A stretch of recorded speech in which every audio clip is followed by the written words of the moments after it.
Today we're going to be looking at Unit 2, Notes number 2. And just a reminder, you're writing down the three most important facts from each slide. Try thinking to yourself, what could Mrs. Willis possibly ask me a question about? And the idea behind the notes is to help you study for when you go back to review. And then you will also be completing a summary. And then it would help to have your key terms out so that way you can fill in your key terms as we're going through the notes. Today we're doing Unit 2, Notes number 2. We'll be looking at the rise of big business and also the robber barons. So industrialization opens the door for new firms and profits. New inventions create new markets and consumer needs. So new products are created, products that people didn't even know that they needed, products that were not around before. Raw materials such as oil, coal, and steel are in high demand.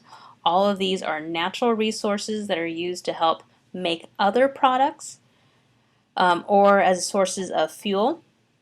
Business ideas of entrepreneurs begin to become reality. So this leads us to the age of big business.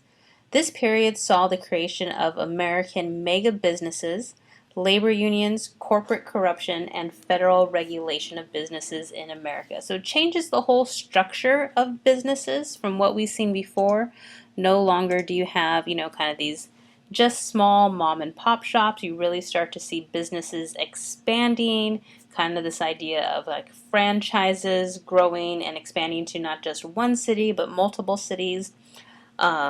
We begin to see how businesses are treating workers and the reaction that workers have to it, and then also examining the role that our government should play in regulating businesses. Should businesses be able to do whatever they want? Should the government set rules and laws to kind of keep the businesses in line?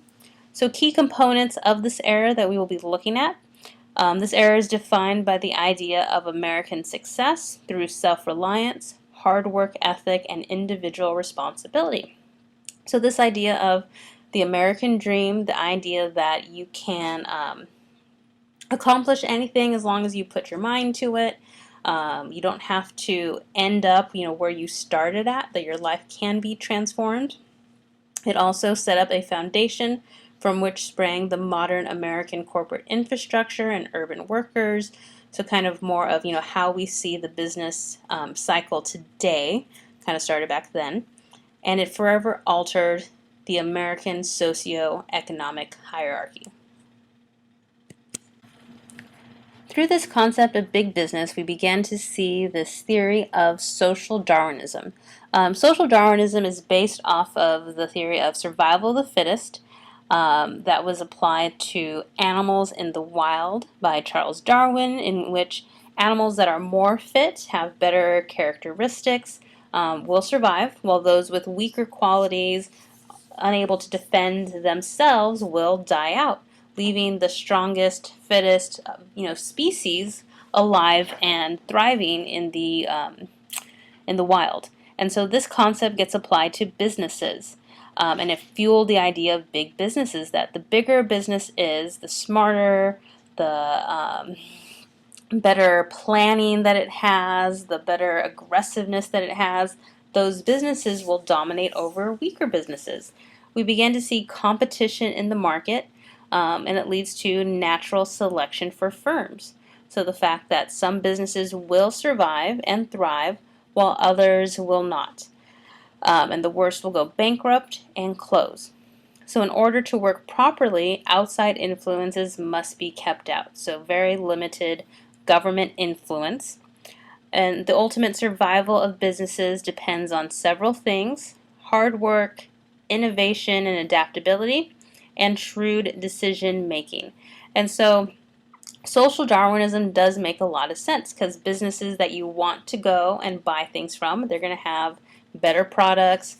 They're going to constantly, alter their products, make their products better, come out with new versions, whereas a company that doesn't do that might lose your business. And so it makes sense in that business cycle. But the concept of social Darwinism often justify for some of these business owners the way in which they treated their employees, which often was not very well, the way they competed against their competitors, and they often weren't always using fair techniques. And so they used this concept of social Darwinism to defend how they were behaving, whether it was ethical, whether it was right, but ultimately they were the ones that were surviving. And so social Darwinism helped to justify that. And now let's look at some of these individual big businessmen. Some of these names may be very familiar to you. So Andrew Carnegie, he began his life as a penniless Scottish immigrant who made his fortune in steel. And so he's a true rags to riches story. He came over to America as, I want to say he was like a teenager, young adult, and worked his way up. He began as a messenger. He began to learn the business of steelmaking, and little by little started his fortune. So he started the Carnegie Steel Company, and by 1899 made more steel than all of the United Kingdom. So huge, huge steel conglomerate. Basically, any steel that was produced in the U.S. was made by Carnegie Steel. And so he perfected several different techniques to allow his business to create essentially a monopoly on steel. First, he used vertical integration, buying out and controlling his suppliers to control production and cost. So instead of having a middleman to buy iron ore from, or having another factory make the steel for him, he made sure to buy mines that had iron. That way he could find it, his people could find it. He didn't have to buy it from someone. He created the steel, controlled the factories that were making it, and so that allowed for him to eliminate a lot of extra costs. He also used horizontal integration, where he would either buy out or merge with competitors who were trying to also make steel. So it might have been a smaller company, and he was able to just kind of buy over that factory, pay them out, and would not have anyone else competing against him. But Carnegie is, you may recognize the name like Carnegie Hall, Carnegie Mellon University, Carnegie Center, through his works and the money that he made, often donated back to the community.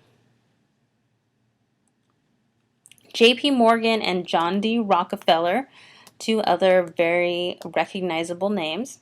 These were businessmen who did everything they could to control their industries, whether it was legal or illegal. J.P. Morgan was known for U.S. Steel, and so he kind of, as Carnegie was aging out, U.S. Steel then became the new steel company. Morgan's U.S. Steel was a holding company, a company created only to buy out the stocks of competing companies. So this was kind of one of the loopholes that they used to kind of secretly go in, take over control of a company, a competing company, and then making it part of their own. In 1901, Morgan buys out Carnegie Steel. J.P. Morgan ran Standard Oil. J.D. ran Standard Oil as a trust. So this was an illegal business where firms is split into many separate companies with stock. So it gave this kind of illusion that there were different separate companies, but all being controlled, all being run for the same purpose. And this led to Standard Oil being considered a monopoly. And so while having control over the entire oil industry might be good for J.D. Rockefeller, but for people that are trying to buy oil, if they only can buy it through him, he can set the price, determine how much he wants to sell it, and there is no other option, so people are just at that mercy. And so this is where we see government starting to come in and regulate, is this fair? Should one person, one company have total control over a specific industry, a specific resource? And we begin to see how the government reacts to that. In the American economy, most was controlled by very few. Americans began to criticize corporate corruption and greed. Big businessmen wanted to repair their image, but Americans began to distrust big business, and this leads us to the robber barons. So robber barons was a derogatory term given to big businessmen that harked back to the ruthless feudal lords of the Middle Ages. So basically, people did not like the way in which these robber barons like Carnegie, Morgan, Rockefeller made their wealth. They felt they did so, manipulating the system, taking advantage of workers and their competitors. They felt they were only focused on making themselves wealthy and not kind of the casualties, the outcomes of what that did to, other businesses. They felt they were very ruthless in terms of maybe overcharging for their products. So some of the factors leading to the name: Carnegie produced 80% of the nation's steel. Rockefeller controlled 90% of U.S. oil production, so they had almost total, complete control over their industries. They made huge profits, and even when they were making profits, continued to hike prices. They paid their workers very little, oftentimes overworking them, not giving them sick time or any other types of benefits, and kept all of the profits to themselves. However, the robber barons did donate millions of dollars to different philanthropic organizations and charities. Federal regulation of big business. So the growing number of illegal monopolies and trusts led to tighter government oversight. The government began to pay attention because so many people began to complain about what these businesses were doing, whether it was consumers, whether it was competing businesses. So the Sherman Antitrust Act was passed. This law declared trusts illegal. However, it was nearly impossible to enforce. It didn't properly define what a trust was. Many businesses could find loopholes and find ways to get out of this law. Some of the difficulties with it: it didn't define what a trust was. Companies would dissolve the trust, form monopolies to keep control. The Supreme Court refused to enforce it and threw out many cases as being unconstitutional. So we will see Theodore Roosevelt use the Sherman Antitrust Act. We'll also see William Howard Taft use the Antitrust Act. So kind of depending on the president and what their agenda was, using this law to try to combat as many of these businesses that were too large. So that's the end of our notes today. Remember to write down your summary, go through and see which key terms we've covered, and then finish any notes that you haven't done. Thank you.